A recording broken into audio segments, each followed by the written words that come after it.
Okie doke. Hello, everybody. Thank you for joining us. This is the Journey DBT podcast. We are a group of friends who met in DBT group therapy, and we decided that we wanted to uh, help teach skills to other people, spread it forward to the community and share what works for us. So just jump in there, ask questions if you have questions in the chat. Um, and let's get started. I'm going to introduce everybody from the top. We have Whooter, Maria, I'm Elektra, and then we have Lexi. So these are some wonderful girls. They've been a big help. We also have a Discord. So if you guys are interested in joining that, I'll put a link uh, down in the chat in just a minute. I'm going to start off by reading a disclaimer. We are not medical professionals. This content is not intended to be a substitute for professional medical advice, diagnosis, or treatment. Always seek the advice of your physician or other qualified health provider with any questions you may have regarding a medical condition. Never disregard professional medical advice or delay in seeking it because of something you have read on this website. If you are in crisis, call 911 or the equivalent in your country. I've also provided two resources at the bottom. There is the National Suicide Prevention Lifeline and Crisis Text Line. Both of them are confidential. They will chat with you. You can speak to somebody if you are in distress. So please utilize those.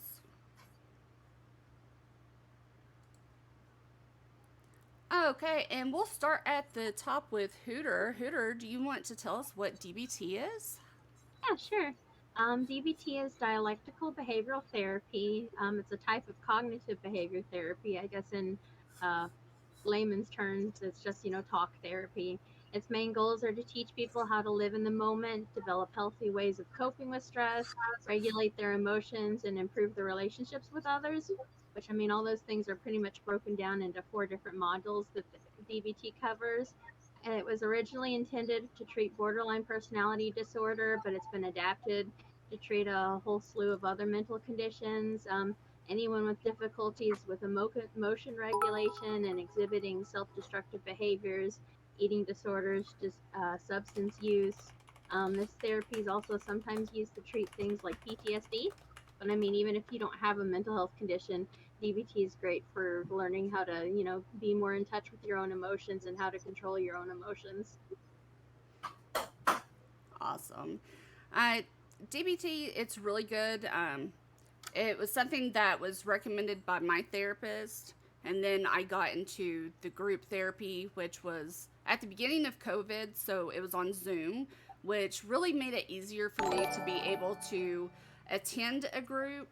Um, it There's just something different about doing it on Zoom. It just makes it easier for me. It's really good because at the beginning I felt like I was the only person that had these feelings and that there was nobody else like me. So when I met these fine ladies and I learned that they were just as messed up as I was, it made me feel better. Um, just knowing that there are other people out there that are struggling just like I am, and just hearing about their experiences helped a lot.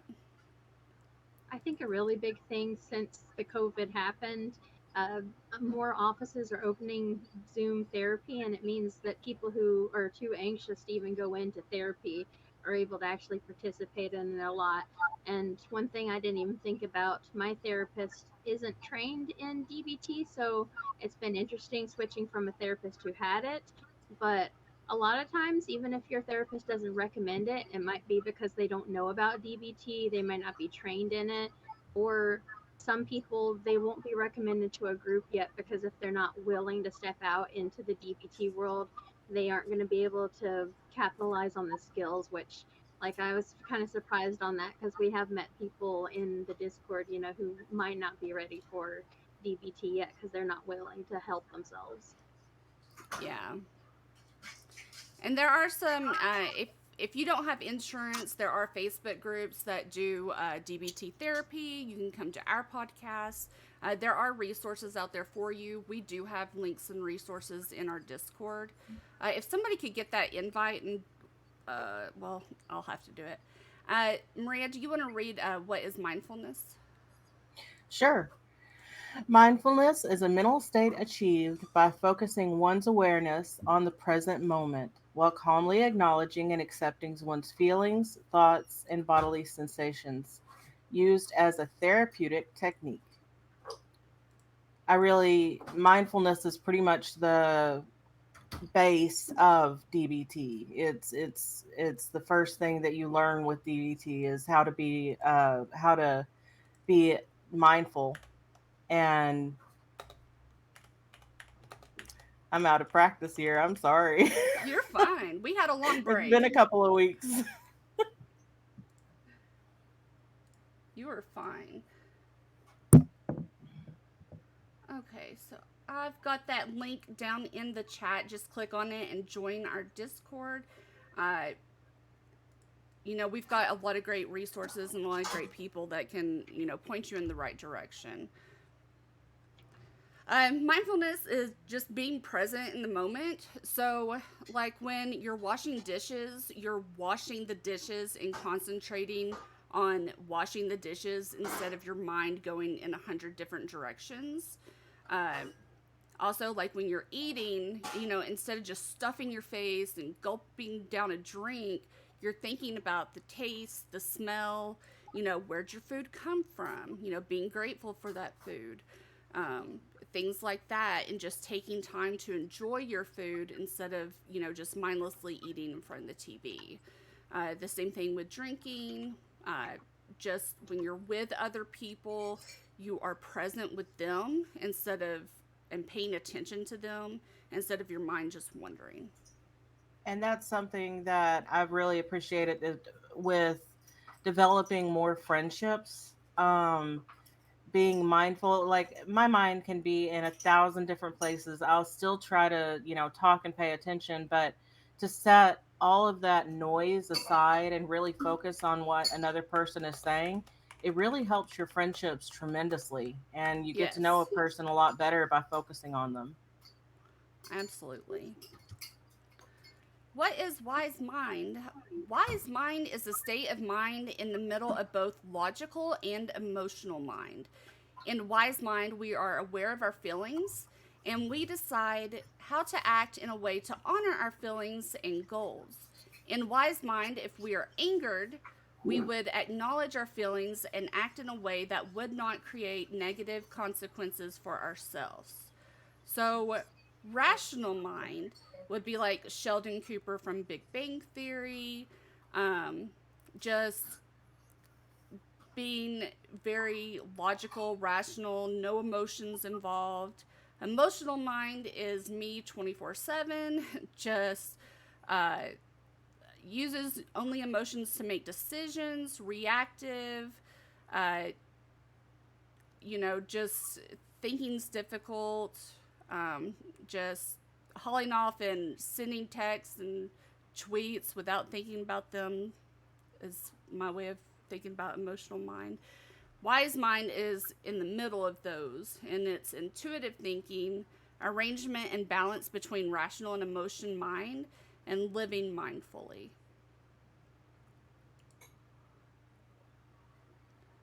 And Lexi, do you want to read the stop skill?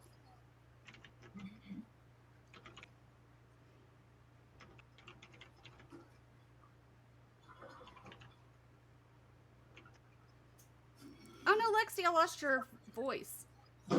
Hang on a minute. Am I here now? Can you hear me Yes. now? I'm so sorry. I forgot I muted it when I was like shaking up my drink. Um, yeah, S in stop stands for stop. Do not react, stop, freeze, do not move a muscle. Your emotions may try to make you act without thinking. Stay in control. T stands for take a step back. So take a break, step back from the situation, let go, take a deep breath. Do not let your feelings make you act impulsively. O stands for observe. We want to notice what's going on inside and outside. What is the situation? What are your thoughts and feelings? And what are others saying or doing? And then P is for proceed mindfully. Act with awareness. In deciding what to do, consider your thoughts and feelings, the situation, and other people's thoughts and feelings. Think about your goals and ask your wise mind which actions will make this situation better or worse. Yes, and I tend to use this a lot. It's just like when Mm. you get in a moment where you are frazzled, just think stop and think about what it stands for, and it helps you to take a deep breath and process the situation instead of just flying off the handle or breaking down. And it's definitely an easy one to remember. I mean, whenever your brain starts going 1,000 miles a minute, stop is pretty much something that we say to ourselves anyway. So this is a skill that you can really remember easily. Yes. That's a good point. I really struggle with like remembering what all the acronyms stand for, and so I've been trying to like just repeat it out louder in my head, like stop, take a step back, observe, proceed. Yeah, I Yeah, some have. of the stuff isn't intuitive. Some of the like the please skill, I don't think it really follows any of the letters. Yeah. Yeah, they just made that one up. But like I have stop, give, and fast on my work chalkboard, just because I use those a lot at work, and that way I can remember them. And then I bought some index cards, and I really meant to write all these skills down so I can learn what I'm using. Um, Oh, I finally splurged and got the cards that Maria had gotten and from the Etsy, and it's so great because printing them out, it gives you something to color, and I've noticed I can memorize it better now that I'm like, I remember I was doing pretty flowers. Oh, that skill, and because one of my faults is if I start trying to make my own cards, I'll go, man, my handwriting sucks. Why am I would yeah. rip it up? Mhm. Like, but this one's really pretty, and you know you can print it out as many times as you need if you want to color more. Yeah, what she's talking about is a place on Etsy. I looked up um, DBT skills cards, and there's actually quite a few out there that are different, but I like the ones that you got to color. Yeah, they look fun. Um, Hooter, do you want to read opposite action? Oh yeah. Opposite actions, changing ineffective emotions by acting opposite to the emotion. So if you're afraid of something and you've got the urge to freeze, run, or avoid it, so the opposite action would be you approach it. If you're angry, you've got the urge to attack, hit, or yell. So the opposite action in that case would be gently avoid or do something nice. Sadness, that's a really common one I think we all have where we want to the urge is to withdraw, cry, isolate, and the opposite action in that is getting active. Guilt and shame is having the urge to hide or avoid it. Opposite action is facing the music, repairing mistakes. Yeah, I use opposite action a lot, especially on therapy days. It's like I really don't want to get out of bed, but I need to. And Don't want to go to your sessions because yeah, you don't think they're working. yeah, so you kind of have to force yourself. And yesterday I was having major anxiety and I really needed to go to the store. And I was like, no, I'm just going to lay here and go back to sleep. But I was like, no, I really need to go to the store. I'm just going to push through it. So I was using opposite action for sure yesterday. And opposite action can be in the littlest things. Get up and brush your teeth. That just whenever you're depressed and you're having a hard time doing anything, just those little things can be opposite action. Or even if you can't do that much, like one of my cope aheads is I don't feel like I'm going to be able to brush my teeth, I at least have a bottle of mouthwash. Or if you don't feel like you can take a shower, having dry shampoo, something, that can help, maintain yourself. Absolutely. Maria, do you want to read the tip skill? Sure. The tip skill is really good. It's changing your body chemistry. So, the first thing, the T stands for tip the temperature of your face with cold water to calm down fast. So, you hold your breath, I think it's like for 30 seconds, and you put your face in ice water, or you hold a cold pack with or a Ziploc bag on your eyes and cheeks, and just wait, count 30 seconds, and then come back out of it, and it immediately shows slows down your heart rate. It starts something called a dive reflex, and so your heart rate goes down, and you really start to come back to reality whenever you're in distress. The I stands for intense exercise to calm down your body when it is revved up by emotion. Engage in intense exercise, if only for a short while. Expend your body's stored up physical energy by running, walking fast, jumping, playing basketball, lifting weights, etc. This is a really important one not to skip, because if you don't get that energy that you're feeling out, then you're just going to get stuck in some sort of a circle. Um, P is for paced breathing. Pace your breathing by slowing it down. Breathe deeply into your belly. Slow your pace of inhaling and exhaling way down on average 5 to 6 breaths per minute. Breathe out more slowly than you breathe in. For example, 5 seconds in and 7 seconds out. And then the last one is paired muscle relaxation to calm down by pairing muscle relaxation with breathing out. When breathing into your belly deeply, tense your body muscles, not so much as to cause a cramp.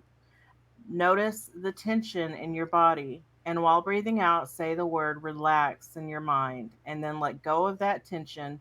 And you'll really, that last one says, notice the difference in your body. You really will feel a Hmm. difference whenever you tense up and then you relax. It's like muscles that you didn't know weren't relaxed before, they really do let go, and it brings you back down from some sort of distress that you're in.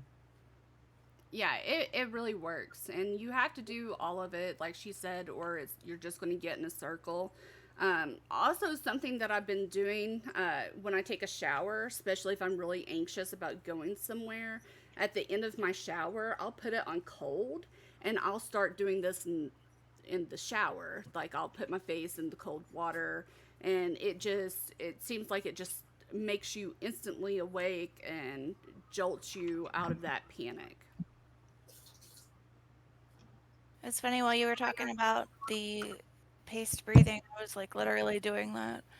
Like breathing really slowly, trying to calm down. One other thing that I read today, I was reading about like the tip skill, and um, somebody was recommending, I think y'all have probably mentioned it before, like having a squishy like stress ball, and that actually is like you're flexing muscles and then releasing them. Like it's a really small like version of that, but I never thought about Hmm. that, how Yeah, it's similar.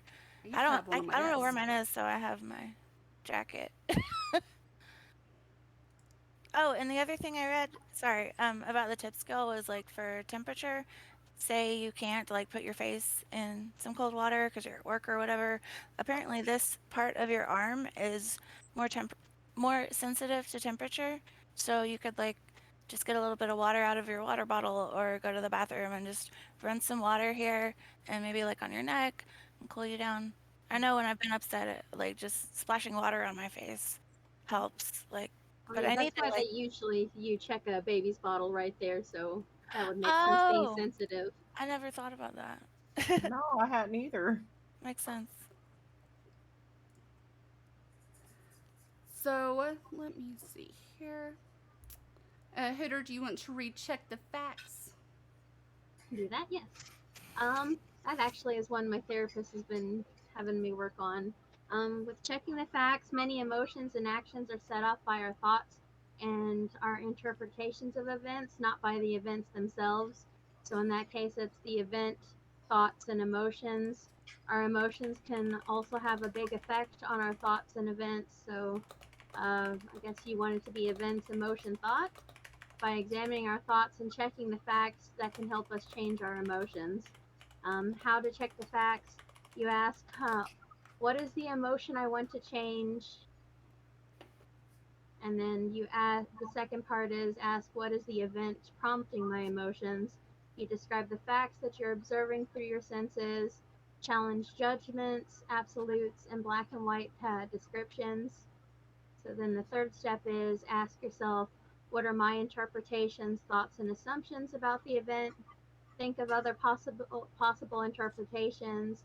Practice looking at all sides of the situation and all points of view. Test your interpretations and assumptions to see if they fit the facts. I mean, if you just had an argument with your significant other and you think that they're mad at you, but you don't know, maybe they just came in from a really bad day at work, and what you assume is them being short with you is they just have had a really awful day and they don't have it in them to be patient at this point. And then step 4, ask, am I assuming a threat? Label the threat. Assess the probability that the threatening event will really occur. Think of as many other possible outcomes as you can, just like that case. And number 5 is, what is the catastrophe? Imagine the catastrophe really occurring. Imagine coping well with the catastrophe through problem solving, coping ahead, and radical acceptance. And then step 6 is, does my emotion and or its intensity fit the actual facts? Check the facts that fit each emotion and ask wise minds. I guess that's like the whole, should I really be falling apart right now, or am I crying over spilt milk? Right. And my favorite example of this is I used to be really bad about getting mad at people for not texting me back or not messaging me back on Discord. And my brain would go to the worst possible outcome, like, they hate me, they don't want to talk to me, I'm just bothering them, I just need to stop messaging them. And it's like, you don't know what's going on. They could be out of town. They could be visiting relatives, just not looking at their phone. You don't know why they're not texting you back. I mean, most people don't have their phones on them 24/7. Um, so it's just about, putting yourself in check. Like, you got to think about what's really going on, and you don't know until uh, you find out the facts.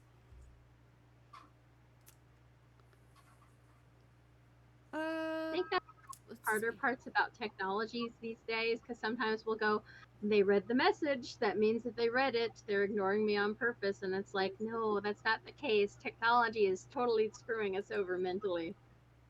Yeah, I'm gonna That's skip true. problem solving because I messed up that graphic.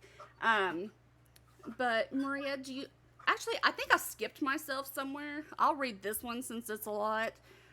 Willingness versus willfulness. Willingness is readiness to enter and participate fully in life and living. Find a willing response to each situation. Willingness is doing just what is needed in each situation wholeheartedly without dragging your feet. Willingness is listening very carefully to your wise mind and then acting from your wise mind. Willingness is acting with awareness that you are connected to the universe, to the stars, people you like and don't like, the floor, etc. Replace willfulness with willingness. Willfulness is refusing to tolerate the moment. Willfulness is refusing to make changes that are needed. Willfulness is giving up. Willfulness is the opposite of doing what works. Willfulness is trying to fix every situation. Willfulness is insisting on being in control. Willfulness is attachment to me, and what I want right now. So, willingness step by step. Observe the willfulness, label it, experience it. Radically accept that at this moment you feel and may be acting willful. You cannot fight willfulness with willfulness. Turn your mind towards acceptance and willingness. Try half smiling in a willing posture. When willfulness is immovable, ask what's the threat. I I can be very willful, just refusing to tolerate the moment and refusing to make changes that are needed. But I've been trying to be more willing lately.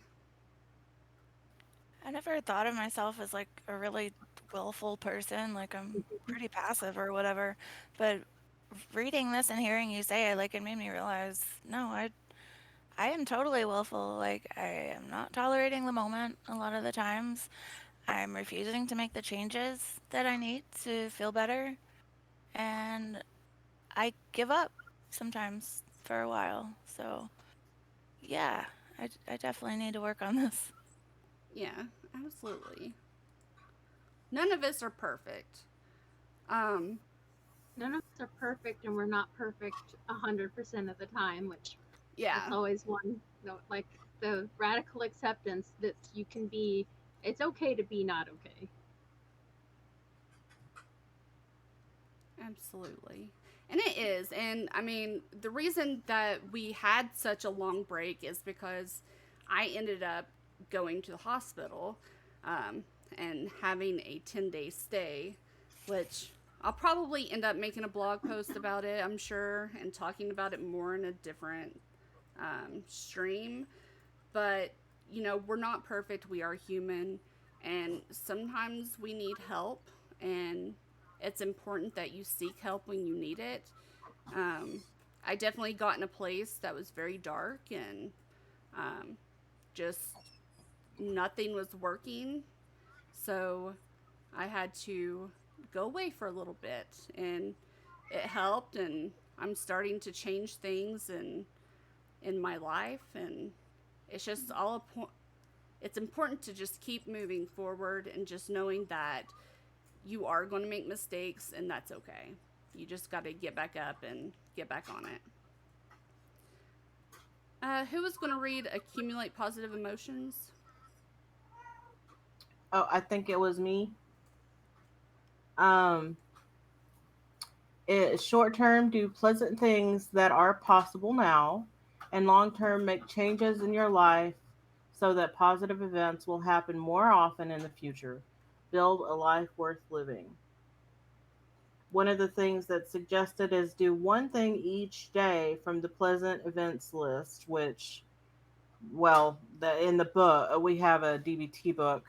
It has a list of different things, but think about the things that you enjoy. Maybe a bubble bath, or it can be cooking, or whatever it may be. Do something you enjoy a little bit every day.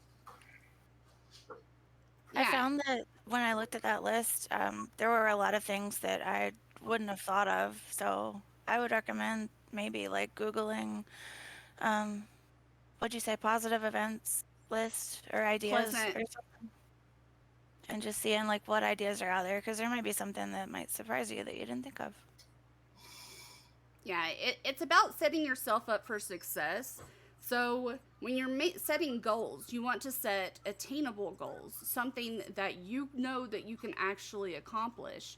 And then at the end of the day, think about those accomplishments and that, accumulates positive emotions because, hey, I took a shower today. That's a huge accomplishment. I mean, It is for seriously, me. for people that suffer with mental illness, getting out of bed and taking a shower is huge. Um, going to the store, taking a walk, just something small. Like B is, going too big. yeah, Um, my therapist, when I first started, was saying you should journal, and I was like, I've tried that in the past, and I'm like, I want to do it every day for 30 minutes, and he's like, no, no, no, tried 5 minutes a day. And one of my other therapists said it's like, even if you can't go for a walk, you could go and sit outside for 5 minutes, hmm, soak up the sun, and that's still better for you than not doing it at all. absolutely. B is for build mastery. Do things that make you feel competent and effective to combat helplessness and hopelessness. Something that I'm going to write about as well is rewiring your brain to think positively. Um, I'm treatment resistant when it comes to my depression. Medication just doesn't work for me. So I'm seeking alternative things that I can do to improve my mood. Um, and that is learning new things. It increases your neuroplasticity and can rewire your brain. It takes 6 weeks of doing something to fully rewire your brain. So just think about something that you can learn. Like, if you always wanted to learn to play an instrument or learn a language, um, learn how to cook, get those fresh meals. Uh, that's building mastery. Something else that I've been learning is meditating. I downloaded the Headspace app and it's been helping a lot. And it's something that you only have to do for 3 minutes a day until you get comfortable with it and can do more. Um, and stick with it because it is hard to, sit there and be quiet. But, being mindful is about being non judgmental. So if you can't sit there without thinking about a million things, it's okay. It takes practice. Um, so, what I've been doing to build mastery is learning new things and meditating. And then eventually I'm going to start uh, learning French again because I want to take a trip to Quebec soon. So that'll be a good build mastery. Ooh la la. Yeah. Je parle un petit peu de français. we Very poorly. And then we have Copahead Hooter. So the cope ahead skill is intended to help us consider how we might prepare in some way to help us reduce stress ahead of time.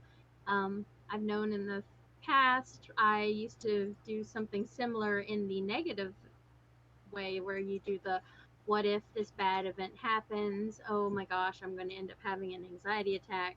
Cope ahead's like the happy way of combating that kind of thing. You describe a situation that is likely to prompt uncomfortable emotions. You use check the facts and you be specific in describing the situation. Name the emotions and actions likely to interfere with using your skills, like saying, I need to go get my meds, but I'm really worried. What if the person at the front asks me something that's embarrassing and I end up having I have a panic attack and I start crying. You decide what coping or problem solving skills you want to use in the situation.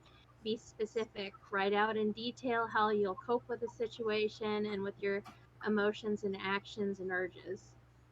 If you imagine the situation in your mind as vividly as possible, imagine yourself in the situation now, not watching the situation. That you're in the moment when you're pretending to be in the moment. So you rehearse your mind coping effectively, rehearse in your mind exactly what you can do to cope effectively. So I mean, I guess essentially you're practicing being successful. Rehearse your actions, your thoughts, what you'll say, and how to say it. Rehearse coping effectively with new problems that might come up, and then rehearse coping effectively with your most feared catastrophe. And then afterwards, the biggest part is practice relaxation after rehearsing.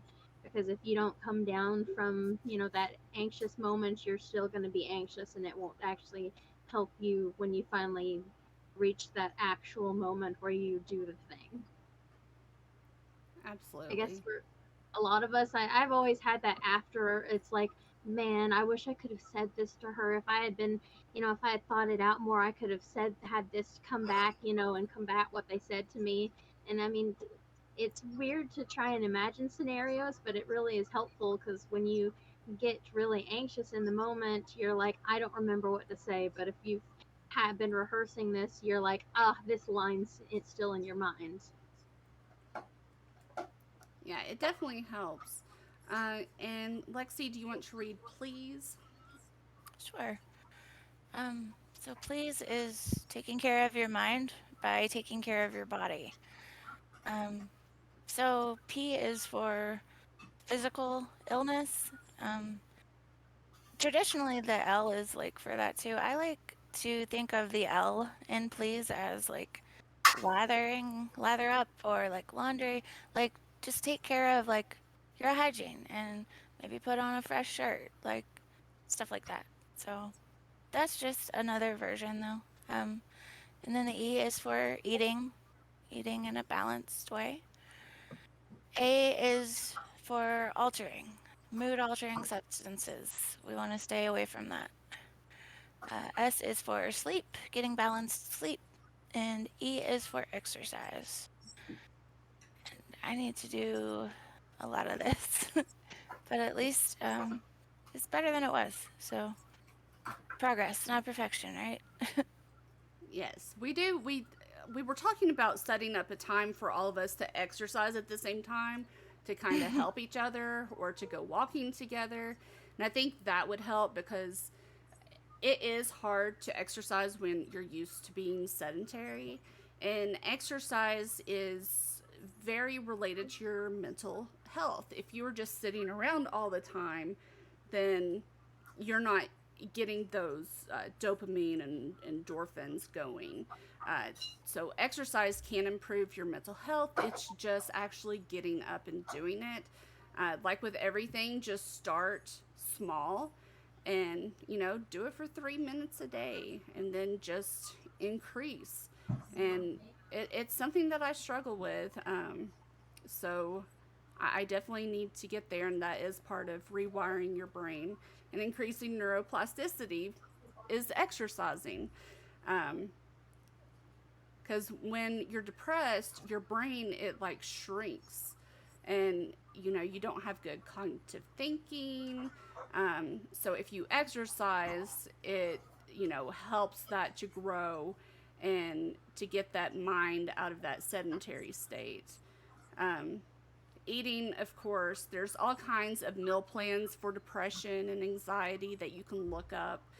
Um, Eating is definitely tied to mental illness. Um, you do want to not eat a bunch, or, some people with mental illness, they don't eat at all. So just keeping an eye on that. Treat physical illness. So if you're having problems sleeping, go see a sleep doctor. There may be something else going on with you. Um, I thought that mine was just from my depression. It turns out that I have narcolepsy.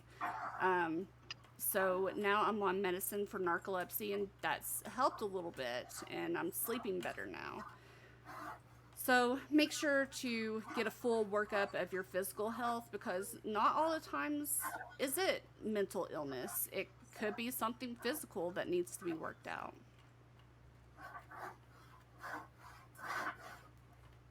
Anybody else got anything? Do you all have any questions for us? Does anybody have any questions? We love questions. We will also post the YouTube video of this podcast on YouTube probably within a couple of hours. I usually get it up pretty fast. You can put questions or comments on the videos. Definitely, follow me on YouTube. It helps a lot. Tell people about the podcast. We definitely want to help people.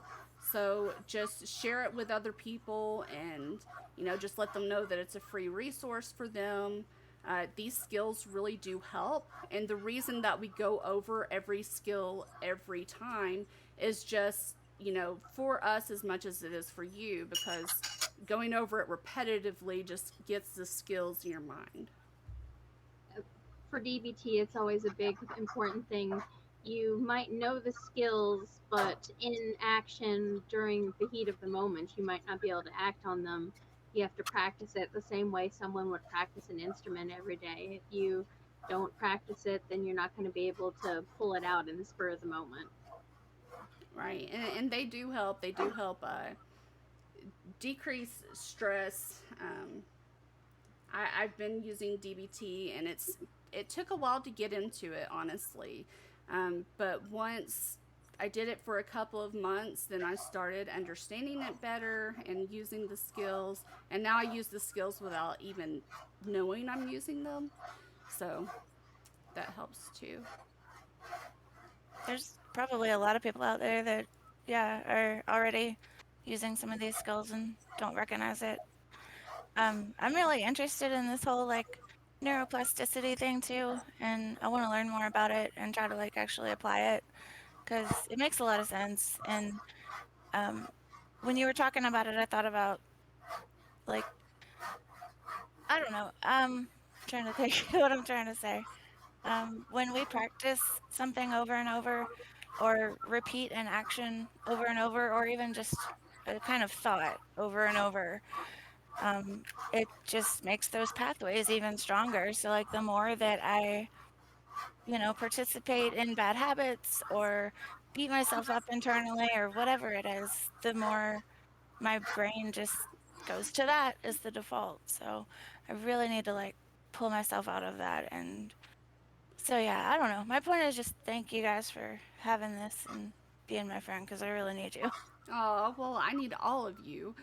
Um, but I'll put that blog post up sometime this week just about the experiment that I'm doing on myself for 6 weeks, trying to do everything I can to stay out of the hospital. Um, but if you have any questions, feel free to message us on Discord, on Twitter, YouTube, uh, Join whatever. the Yeah, if you need us, we're here. But we love you. Let me see something real quick. Let me see if I have anybody there a on. link to your blog? Oh, yeah, my blog is in my links. It's down in my about section.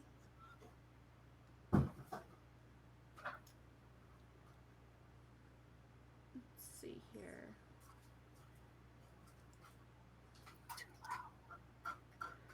Okay, guys, love you. We will see you next week, same time. Uh, Bye, everyone. bye. Bye.